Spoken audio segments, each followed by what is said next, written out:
72वें गणतंत्र दिवस के मौके पर जहां एक ओर दिल्ली में दंगाइयों ने हुड़दंग करते हुए लाल किले को निशाना बनाने की कोशिश की, तो वहीं कुछ लोग ऐसे भी थे जिन्होंने देश के सम्मान की कदर करते हुए ध्वजारोहण कर देश में अखंडता और एकता का संदेश दिया। 26 जनवरी 2021 को हर वर्ष की तरह इस वर्ष भी गणतंत्र दिवस के मौके पर राजापुरी के तिरंगा चौक पर बीजेपी के महरौली से महामंत्री पवन राठी ने देश के पूर्व सैनिकों के साथ ध्वजारोहण किया। साथ ही मौन रखकर देश के शहीदों को श्रद्धांजलि भी दी। कार्यक्रम में बड़ी संख्या में लोग एकत्रित हुए और ध्वजारोहण के बाद राष्ट्रगान कर देश के सौहार्द की भावना को और भी मजबूत किया। नमस्कार, स्वागत है आपका जनता वॉइस न्यूज़ में और आपके साथ मैं हूं नवदीप शर्मा।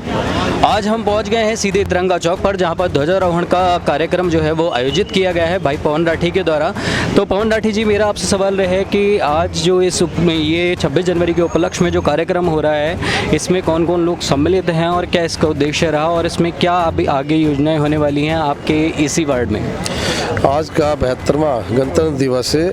हमारे एक्स सर्विसमैन हैं जो हमारे क्षेत्र के, जिन्होंने देश के लिए -30 डिग्री और जैसा कहा 50+ डिग्री यानी सर्दी गर्मी बरसात ऐसे में जो नौकरी करके आए हैं, देश की सेवा करके आए हैं और जिन्होंने देश की रक्षा के लिए गोलियां भी खाई हैं, ऐसे हमारे क्षेत्र के जो आदरणीय एक्स सर्विसमैन हैं, उनके साथ मिलके आज का हमने ये कार्यक्रम करा और हमेशा हम उन्हीं के साथ मिलके ये कार्यक्रम करते हैं। ये कार्यक्रम हमारा राजापुरी तिरंगा चौक पे हो रहा है और जो हमारे इसमें प्रमुख कार्यक्रम है, हमारे प्रदीप धामा जी, निर्मल जी, भीम सिंह चौहान जी, उनकी सारी एक्स सर्विसमैन की जो पूरी टीम है, वो हमारे युवा साथी, इसमें महावरिंग क्लब से भी हमारे आरखे हमारे प्रधान जी माधव सिंह रावत, मधु विहार से सतीश जैन जी, हमारे प्रधान राजापुरी से घनश्याम जी, तार फैक्ट्री से, तो हमारे RWA के भी इसमें और एक्स सर्विसमैन भी और जो युवा साथी और बहनें भी इसमें और छोटे छोटे बच्चे भी आप देख रहे हैं ये भी।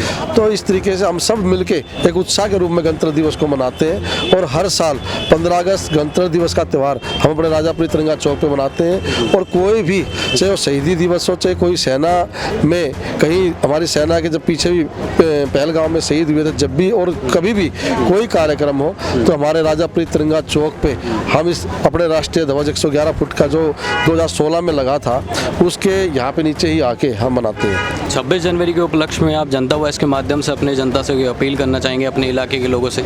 26 जनवरी का जो दिन है वो संविधान दिवस के रूप में हम मनाते हैं। बाबा साहेब भीमराव अंबेडकर ने जिसकी स्थापना की थी, 72 साल आज उसको होने जा रहे हैं। तो मेरी तो सबसे यही प्रार्थना है देशवासियों से, क्षेत्रवासियों से, कि भारत की अनेकता में ही एकता है और जो हमारे को मौलिक अधिकार दिए गए हैं उनका हम दुरुपयोग ना करें, उनका हम सदुपयोग करें और उनको बना के चले और देश की एकता, अखंडता, संप्रभुता को हम बना के रखें। और यही मेरा निवेदन है सबसे। जैसे अब चल रहा है किसानों का भी, आप देख रहे हैं 2 महीने से चल रहा है, उनसे भी हमारी यही विनती है कि देश है तो हम है, देश से बड़ा कोई धर्म नहीं, राष्ट्र सर्वोपरि।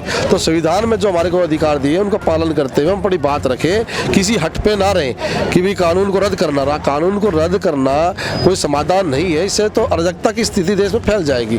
कोई भी फिर किसी भी कानून को बनने ही नहीं देगा। कोई भी संगठन, कोई भी जाति या कोई भी आप एक व्यक्ति 1,50,000 व्यक्तियों को इकट्ठा करेगा और वो कानून को खत्म करने की बात करेगा, तो ऐसा संभव नहीं है। तो इसके आज गणतंत्र दिवस के मौके पे हम तो अपने किसान भाई, क्यों हम भी किसान परिवारों से हैं, यहाँ पे जितने भी लोग खड़े हैं 80-85% किसान परिवारों से ही है। तो हमारी तो यही हाथ जोड़ के विनती है कि देश है तो हमें और देश की संप्रभुता, अखंडता और संविधान को कोई खतरा नहीं होना चाहिए। उसके बाद अपने आप बात रखे, उसका सरकार सोचेगी, समाधान निकालेगी। हर चीज़ का समाधान बातचीत से है और बातचीत आप लोगों की चल रही है, लेकिन हटता छोड़ के देश हित में जो निर्णय है वो ले।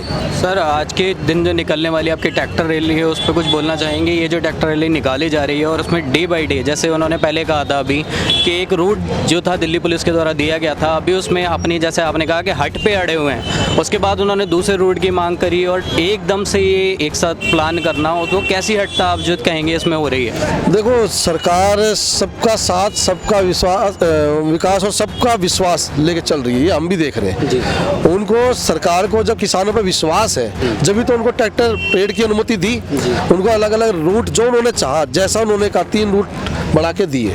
जब सरकार का उन पर विश्वास है कि क्योंकि वे भी तो देशवासी है ना, जी बिल्कुल। लेकिन विदेशी ताकतों के बहकावे में आकर कुछ किसान, कुछ जो संगठन हैं और वे दूसरी पार्टी, विरोधी पार्टियों के और विदेशी ताकतों के प्रभाव में आकर गलत तरीके का मतलब आंदोलन को दिशा देना चाह रहे हैं, गलत दिशा देना चाह रहे हैं, तो वो उनकी बातों में ना आए, विदेशी ताकतों के बहकाव में ना आए। विदेशों के द्वारा फंडिंग हो रही है तो वे चाह रहे हैं कि अगर हम पैसा लगा रहे हैं, फंडिंग कर रहे हैं तो हमारे हिसाब से चले, लेकिन उनकी बातों में ना आके जो जायज़ बात है उसके साथ चले, क्योंकि सरकार तानाशाही नहीं है, सरकार उनका साथ है। जब भी तो उनको हर चीज़ में, हर क्षेत्र की उनकी जो भी वो कहते हैं उनकी अनुमति देती है, फिर उसके बाद बातचीत भी करती है। तो जो वो उनको रूट दिए थे उस रूट पर चलना चाहिए। जिस तरीके से कुछ लोग आज सुबह सुबह ट्रैक्टर लेकर और बैरिकेड तोड़ के और पैदल चल रहे हैं कि हम तो दिल्ली के अंदर घुसेंगे, तो गणतंत्र दिवस पे इस तरीके के काम शोभा नहीं देता।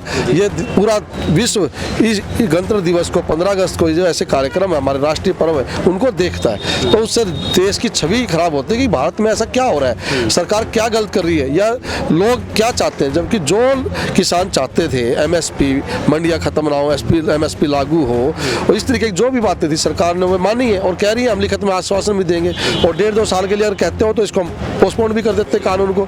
हर तरीके से सरकार मतलब उनके साथ सहयोग कर रही है। किस लिए कर रही है? क्योंकि वे अपने आदमी है, सरकार का उन पर विश्वास है, अंधता है हमारे, इसलिए तो। लेकिन उनको भी थोड़ा सा ये सोचना चाहिए कि कानून के दायरे में, संविधान के दायरे में हो, संविधान से ऊपर कोई भी नहीं है। जो कितना ही बड़ा हो, चाहे राष्ट्रपति, प्रधानमंत्री या कितना ही बड़ा पूंजीपति हो, वो संविधान से ऊपर नहीं है। देश और विदेश की हर छोटी बड़ी अपडेट के लिए लाइक और सब्सक्राइब करें जनता वॉइस न्यूज को।